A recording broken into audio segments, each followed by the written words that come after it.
But we have a very exciting addition to our conference this year.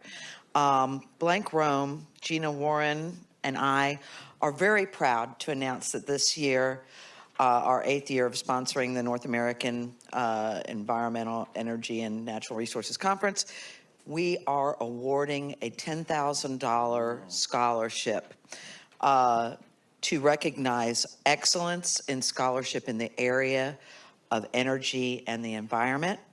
And this was a competitive process. As I understand it, a number of papers were submitted to demonstrate that scholarship. That was narrowed down at a first level, and then a committee of people that actually practice in the areas represented by the scholarship chose the winning paper. And this year, Gina and I are just delighted to announce, and I want to make a couple of comments before I turn it over to Gina, who is intimately familiar with the awardee. But this year, the award was for the paper entitled "The Nuclear Option: Securing Environmental Justice Benefits Through the Movement or Replacement of Coal Power Plants." This is a paper that you can all access on the U of H Law website under the EENR Insights page, I believe. And it may be published somewhere else as well. Frank Chambers, a third-year law student, is the author of that paper. And one of my colleagues who actually practices in this very area, Frank, in the area of nuclear, compact nuclear facilities replacing coal facilities, said that, Susan, he said, this paper is not only well-researched, well-drafted, it captures a wide variety and array of issues involving the coal for nuclear option and addresses not only technical aspects and the risks and rewards associated with the transition of coal to nuclear, but it explains clearly and convincingly the important environmental justice opportunities inherent in that option.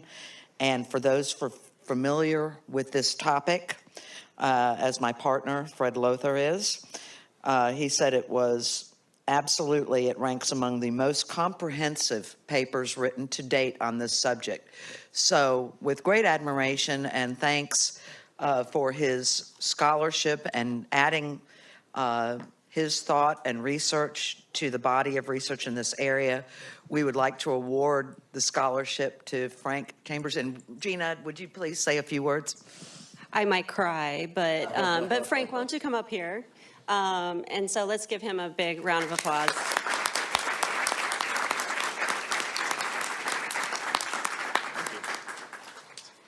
And so Frank, I have known for, this is his third year. He's getting ready to graduate, and he was originally in my property class.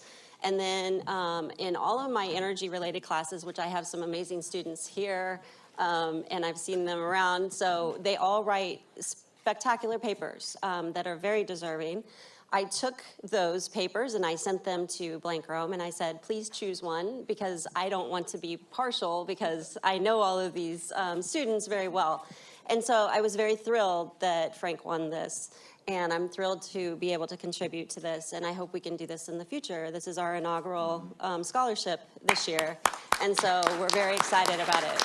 So without further ado, I will let Frank just give you like a 5-minute overview of his paper. And it actually touches on many things that we've talked about today, which has been really interesting. And Gina, please don't run away, because we would love you to stay after Frank's discussion for you to congratulate Frank in person on his scholarship award at our reception, which is on the 3rd floor on the terrace. Indoor, outdoor. If anybody's too hot, I think you can go indoor, but it's hopefully it'll be a lovely night, and we can go outdoor as well for reception or for refreshments and hors d'oeuvres. And so go directly after Frank's presentation to the 3rd floor for the reception. And with that, Frank, thank you so much for your paper, and we'll look forward to hearing about this. Feel free to stand right there. Go ahead and stand this. First of all, thank you very much to EENR for the recognition. Thank you, Susan. Thank you, Blank Rome. Thank you, Professor Warren. Thank you, Professor Hester. I have had both of you and have thoroughly enjoyed my time in your class and have learned so much. As we know, the energy transition is upon us. One of the foremost elements of that is transitioning away from coal power. Let me tell you a story. In 2018 in Adams County, Ohio, 2 coal plants closed on the same day. Those plants had employed, at their height, 700 people in what is an economically depressed area of Ohio. When those plants closed, that county lost its largest employer and its largest tax contributor. The result was the county had to slash its budget. Teachers were fired. Sheriff's deputies were fired. The school enrollment dropped as people moved out of the area. Tax rolls plummeted. And what was already an economically depressed area became worse. And that's the environmental justice story surrounding this transition. Coal communities are 53% of coal plants have environmental justice communities within 3 miles of those plants. 68% of Black Americans live within 30 miles of a coal plant. The NAACP in 2012 produced a report called Coal-Blooded, which graded coal plants on their environmental justice. 75 plants in the U.S. received a failing grade. 4 million people live within 3 miles of those plants. 53% of the people within that area are non-white and earn 25% less than the average per capita income in their states. Of the 12 highest offending coal plants, 2 million people live within that area. And their income is 66% of the average. That is what we're looking at when we close a coal plant. Those are the communities that we're impacting. We can't just look at carbon capture on a coal plant. A study of the California Cap and Trade Program found that while there was a 20% reduction of greenhouse gases in the state after the state implemented its cap and trade system, the problem is that localized pollution did not change. Co-pollutants doubled. Black communities saw a tripling of co-pollutants. So that is not enough. Natural gas plants, while they definitely do not produce the same nitrous oxides and sulfur dioxides and particulate matter that impact these communities directly, still produce 60% roughly of the carbon emissions that coal plants do. So that is not necessarily the only solution we should be looking at. We should be looking to nuclear. As has been discussed earlier today, SMRs, small modular reactors, have made tremendous gains in the technology. They are safe.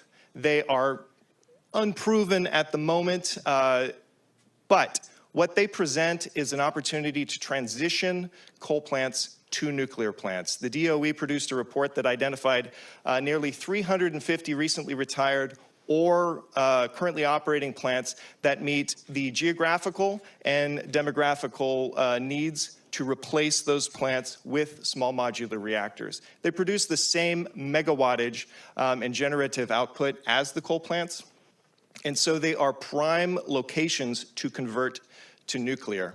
The benefits for the owners are that you can repurpose the infrastructure.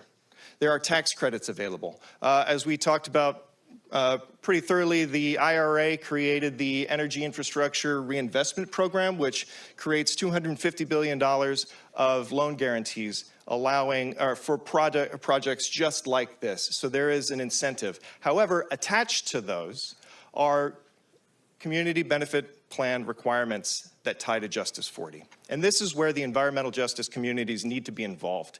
They need to be organized within themselves. These typically are rural, low-educated communities, so we need environmental justice activists to be involved to advocate within those communities to organize.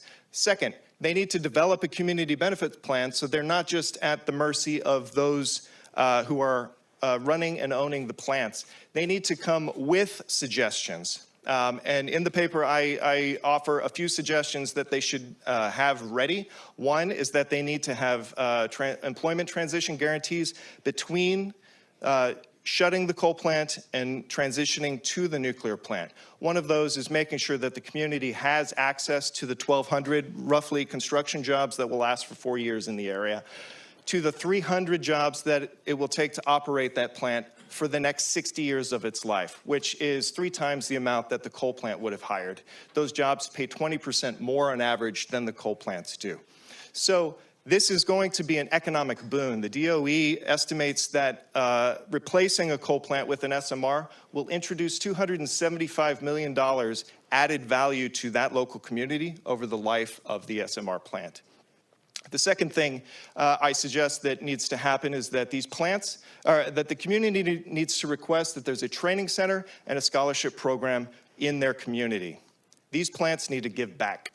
Plus, it serves the purpose of training up the next generation of the workforce. Because we have, it's been 30 years since we built our previous plant, the mid-90s. We have recently built 2 new reactors on an operating plant in Georgia that have just come online. But we have a need for people who work in the industry. So having training and having scholarships for high school students to go off, learn how to become nuclear engineers and return to their communities and give back is something that needs to be included in this well. And finally, SMRs only occupy about 50 acres. The average coal plant occupies about 200. So you've got 150 extra acres which the owner can utilize for renewables, can utilize for community space, can utilize for hydrogen plants or other high energy intensive industry. The communities need to have access to those as well. And the last thing is they need to negotiate for a rate pass-through. They're going to bear the burden of having this nuclear plant close by, so they need to have the benefit of low-cost energy and microgrids available to them. So if these communities come into the conversation with a community benefits plan ready to go, they will have the power to leverage that against the operators. The operators are already going to benefit because they're going to have a plant that will sustain for 60 years and produce clean energy that potentially will have a renewable source of fuel moving forward. And so we need to make sure that they are equal. At the end of the day, what this will do is this will flip the story that this country has told for a long time, where we have asked a certain minority population and low-income population to bear the disproportionate burden of pollution from our energy infrastructure. This gives us the opportunity to flip that story and tell a new one. So thank you again. I look forward to meeting all of you up on the 3rd floor. And thank you, Professor Warren. Thank you, EENR.